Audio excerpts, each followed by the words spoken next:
The original Golf GTI is undoubtedly one of the all-time great hot hatches, and key to its success is that it was small, light and fast. However, because new cars always have to be bigger, better and full of more stuff than the car they replace, the modern day Golf GTI, although still brilliant, is a very different beast to the car that paved the way 42 years ago.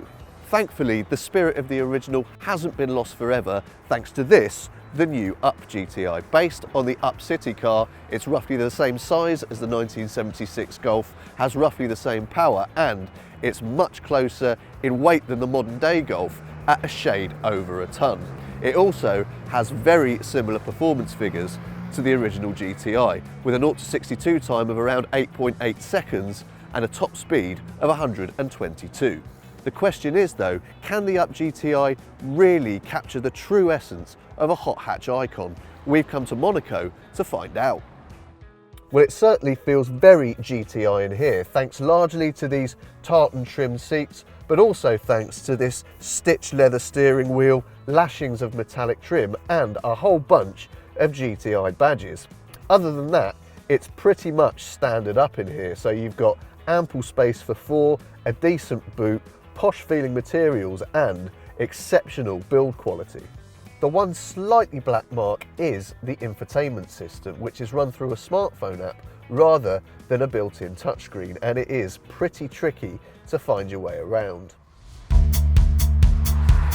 So, is the Up a proper GTI? Well, yes, it is, but in a really endearing and entirely appropriate old school way. It's not one of those cars that's razor sharp and precise. It has much more rounded edges to the way it behaves. There's quite a bit of body roll when you attack a corner, and although the grip is strong, it's not completely infallible.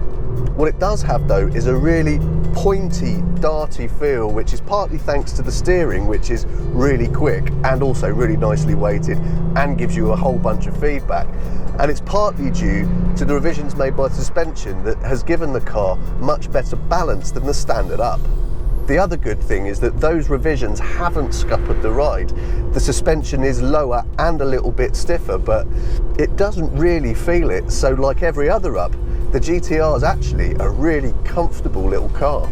What's more, the engine is also a right little cracker. It's the same turbocharged 1 litre 3-cylinder petrol engine you find in other high-end Ups, not to mention a whole bunch of other VW Group products, but this time with the wick turned up to 115 horsepower. It's really eager and torquey at the bottom end, and it really thrives on being revved. So it's one of those engines that really eggs you on to keep working it harder and harder. And it makes a really cool noise as well.